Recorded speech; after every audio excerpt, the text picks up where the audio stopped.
എല്ലാവർക്കും പ്രമോ റിവ്യൂയിലേക്ക് സ്വാഗതം. ഈ റിവ്യൂ ഇഷ്ടപ്പെടുവാണെങ്കിൽ ഒന്ന് ലൈക്ക് ചെയ്തും സബ്സ്ക്രൈബ് ചെയ്തും സപ്പോർട്ട് ചെയ്യണേ. അപ്പോൾ അബി നവ്യയോട് പറയുവാണ്, എനിക്ക് ഒരേ ഒരു ആഗ്രഹമുള്ളൂ, എന്നോടൊപ്പം എൻ്റെ ഭാര്യയും കുഞ്ഞും എൻ്റെ അമ്മയും പിന്നെ അയർലൻഡിൽ നിന്ന് വരുന്ന എൻ്റെ അനിയത്തിയെ നിൽക്കണം, അങ്ങനെ ഒരു ആഗ്രഹമേ ഉള്ളൂ എന്ന് പറയുന്നുണ്ട്. പിന്നീട് നന്ദുവിനെ കാണിക്കുന്നുണ്ട്. നന്ദു നെവിൻ്റെ വീട്ടിൽ ചെന്നാണ്. അവിടെ ചെന്നിട്ട് പറയുവാണ്, വിവാഹത്തോട് എനിക്ക് വലിയ താല്പര്യമൊന്നുമില്ല, ഇപ്പോഴും എനിക്ക് സ്വതന്ത്രമായിട്ട് എൻ്റെ ജോലി ചെയ്യാം, എനിക്ക് ആരുടെയും മുഖം നോക്കണ്ട, ഒന്നും ഭർത്താവിനെ ബോധിപ്പിക്കേണ്ട, ഭർത്താവിൻ്റെ അമ്മയെ ബോധിപ്പിക്കേണ്ട, അതുകൊണ്ട് സമാധാനമുണ്ട് എന്ന് പറയുന്നുണ്ട്. അത് കേൾക്കുമ്പോൾ നെവിൻ്റെ അമ്മയുടെ മുഖം അങ്ങ് ആകെ ചമ്മി ഒരു പരുവായി പോകുന്നുണ്ട്.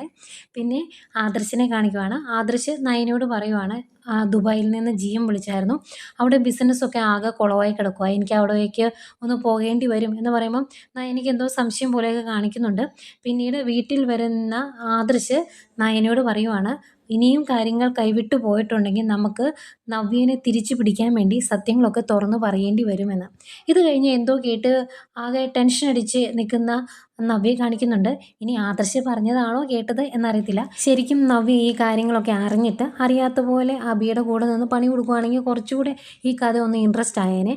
ഇപ്പം എപ്പോഴും അബിയുടെ ഭാഗം സേഫായിട്ട് പോകുന്നതുകൊണ്ട് ഒരു സുഖമില്ല. ഏതായാലും ഇതൊക്കെയായിരുന്നു പ്രമോ.